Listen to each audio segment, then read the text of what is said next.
Now let's check in with Court Klopping in the Storm Tracker Center with your forecast. Court, hoping for maybe a little cool down anyway? Yeah, we've got a little one on the way, and it's starting today, but we're going to see that really ramping up on Friday. So temperatures not as hot across our region. Yesterday we saw mid-90s for many valley areas. So that's not what we're expected to see outside today, but you do need to make sure that you're going to be comfortable as those temperatures are still above average this afternoon. Now the cooling trend peaking tomorrow, so it will be closer to average on Friday, but then temperatures warm back up this weekend, and we see gusty north winds returning, and that means high fire danger is on the way starting Friday afternoon, but really ramping up through this weekend. So getting a look at what we're seeing starting off your morning, temperatures outside right now in the 50s to 60s in the valley and foothills, 30s to 50s in most mountain areas, 61 still at Mount Shasta. Wind mostly out of the south, and you can see it's up to 15 miles an hour in Oroville right now. We'll see sustained winds out of the south to 15 miles an hour today. Gusts getting up to around 25 miles an hour this afternoon. So you can see the future cast of those gusts getting a little stronger out of the south today. Tomorrow we see north winds returning, and they're going to become a little gusty, especially towards your afternoon and evening tomorrow. But the strongest wind is expected this weekend with 30 to 40 mile an hour gusts both Saturday and Sunday.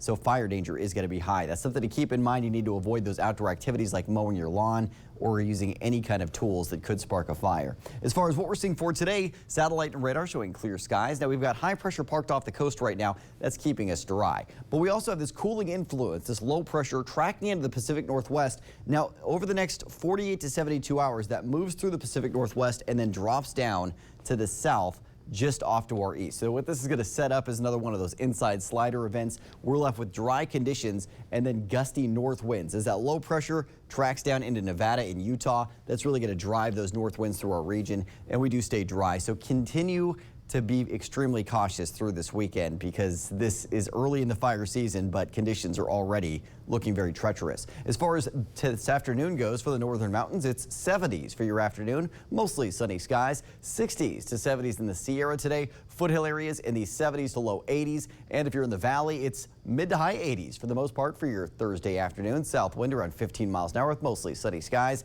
88 degrees for Chico, 85 degrees in Redding. You can see 90 degrees projected for Willows. So a little toasty in some areas today, but it looks like we'll fall short of yesterday's high temperatures across the board. Getting a little cooler on Friday in your Storm Tracker 7-day forecast where your weekend's always in view. And then we do see rebounding temperatures this weekend with mid to high 80s for both Saturday and Sunday. Gusty north winds from Friday afternoon through Monday. So fire danger high from Saturday through Monday. After that, we'll see temperatures becoming the bigger factor with mid to high 90s Tuesday into Wednesday of next week. So Linda, we're dealing with fire danger this weekend. We're dealing with the heat next week. Take advantage of the cool down while it sticks around.